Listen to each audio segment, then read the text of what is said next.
নমস্কার বন্ধুরা, ইউনিক শিল্পীস কিচেনে আপনাদের সবাইকে স্বাগত। চলে আসলাম আজকে আবারও আর একটা রেসিপি নিয়ে।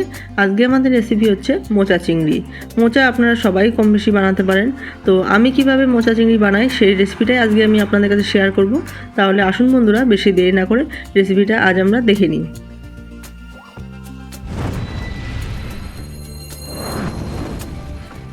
মোচা চিংড়ি বানানোর জন্য দেখুন বন্ধুরা, এখানে আমি দুটো ছোট সাইজের মোচা নিয়েছি। মোচাগুলোকে এইভাবে ঝিরি ঝিরি করে কেটে নিয়েছি।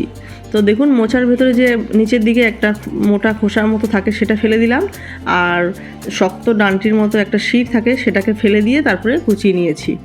এবার মোচাটাকে সামান্য একটু ধুয়ে নিচ্ছি। সামান্য একটু লবণ দিয়ে মোচাটাকে মাখিয়ে নেব। মোচার মধ্যে যে অতিরিক্ত কষ থাকে সেটা লবণ মাখিয়ে রাখলে কষটা বেরিয়ে যাবে, আর মোচাটা রান্না করার পর তেতো লাগবে না। অনেক মোচা একটু তিত করে ভাব হয় আর প্রচুর কষ থাকে, তো এইভাবে যদি মোচাকে লবণ মাখিয়ে রাখা হয় তাহলে কিন্তু মোচার মধ্যে যে তিত করে ভাব আর যে অতিরিক্ত কষ সেটা বেরিয়ে যায়। তো দেখুন, লবণ মাখিয়ে মোচাটাকে আমি সুন্দরভাবে চটকে নিয়েছিলাম। তো মোচা থেকে সুন্দরভাবে কষ বেরিয়ে গেছে। এবার আমি জল দিয়ে ভালো করে ধুয়ে নিচ্ছি। যদিও মোচার মধ্যে খুব একটা কষ ছিল না, তাই আপনাদের আর দেখাতে পারলাম না। আর দেখুন, এখানে আমি দুটো মিডিয়াম সাইজের আলু ছোটো ছোটো টুকরো করে কেটে নিয়েছি। এবার মোচাগুলোকে আমি সেদ্ধ বসিয়ে দিলাম কড়াইতে। মোচা দিয়ে দিয়েছি, আলুগুলো দিয়ে দিয়েছি, সামান্য একটু লবণ দিয়ে দিলাম। এবার পরিমাণ মতো জল দিয়ে আমি মোচাটাকে সেদ্ধ করে নেবো 12 থেকে 15 মিনিটের জন্য। দেখুন, সামান্য একটু জল দিয়ে দিলাম, খুব বেশি জল দিইনি। এইবার মোচার সঙ্গে আলু জল ভালো করে মিশিয়ে নিয়েছি। এবার ঢেকে আমরা 12 থেকে 15 মিনিটের জন্য রান্না করে নিচ্ছি। 12 থেকে 15 মিনিট পর চলে আসলাম বন্ধুরা। ঢাকনাটা খুলে দেখে নিচ্ছি মোচাটা কত দূর সেদ্ধ হয়েছে। একটু নাড়াচাড়া দিয়ে নিলাম। এইবার দেখে নেব মোচাটা সেদ্ধ হয়েছে কিনা। হাত দিয়ে দেখে নিচ্ছি বন্ধুরা। দেখুন, মোচা কিন্তু খুব সুন্দরভাবে সেদ্ধ হয়ে গেছে। এর থেকে বেশি আর সেদ্ধ করব না। এবার মোচাটাকে আমরা নামিয়ে জল ঝরিয়ে নেব। মোচা ওইদিকে নামিয়ে জল ঝরিয়ে নিলাম। এদিকে কড়াই বসিয়ে দিয়েছি। কড়াইতে দেখুন সামান্য একটু সরষের তেল দিয়ে নিলাম। তেলটা ভালো মতো গরম হয়ে গেলে তেলের মধ্যে আমরা চিংড়ি মাছ দিয়ে দেবো। এখানে আমি বন্ধুরা 200 গ্রাম মতো চিংড়ি মাছ নিয়েছি। এবার চিংড়ি মাছটাকে ভালো করে নাড়াচাড়া করে ভেজে নেব।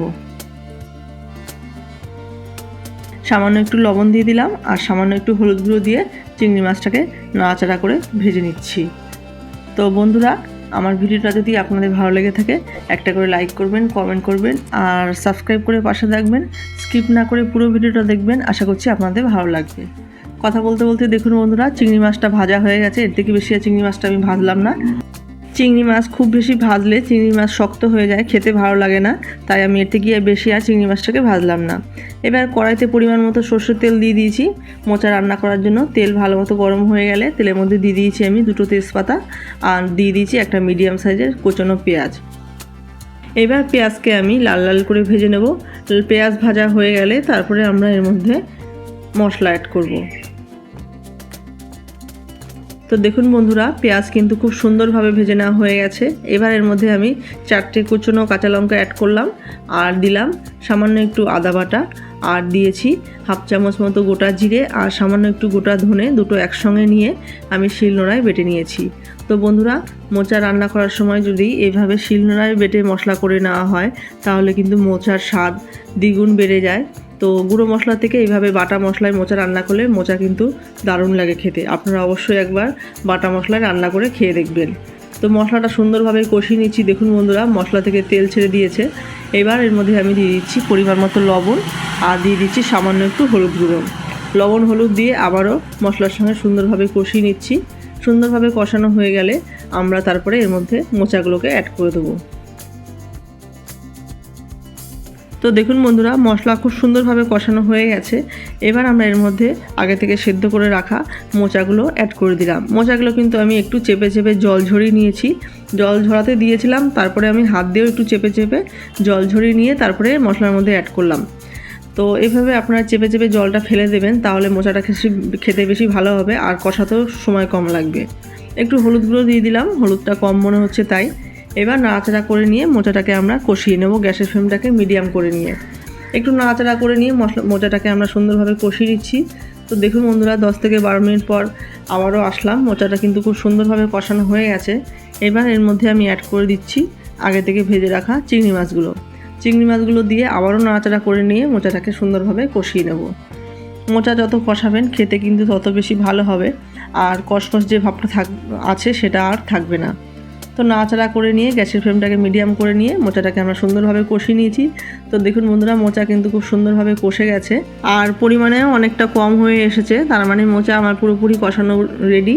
নামানোর আগে আমি এর মধ্যে দিয়ে দিচ্ছি সামান্য একটু চিনি, আর দিয়ে দিলাম 1 টুকরো দারুচিনি, 1 টুকরো লবঙ্গ আর 1 টুকরো এলাচ।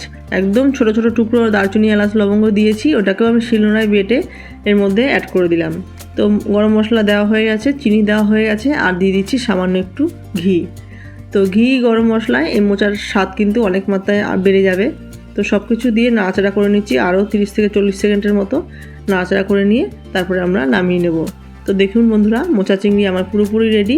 এবার গরম গরম ভাতের সঙ্গে পরিবেশন করুন লোভনীয় স্বাদের মোচা চিংড়ি। তাহলে বন্ধুরা, আজকে আমার মোচা চিংড়ি রেসিপিটি কেমন হয়েছে আপনারা কমেন্ট করে জানাবেন। রেসিপিটা ভালো লাগলে like, comment, share and subscribe করতে কেউ ভুলবেন না। চ্যানেলে নতুন বন্ধু হয়ে থাকলে চ্যানেলটিকে সাপোর্ট করবেন, পাশে থাকবেন। আর যারা পুরনো বন্ধু আছেন তাদেরকে অসংখ্য ধন্যবাদ। নতুন বন্ধুদেরও অসংখ্য ধন্যবাদ জানিয়ে আজকের ভিডিওটা আমি এখানেই শেষ করছি। আপনারা সবাই ভালো থাকবেন, সুস্থ থাকবেন। দেখা হচ্ছে পরবর্তী কোনো রেসিপি নিয়ে। ধন্যবাদ।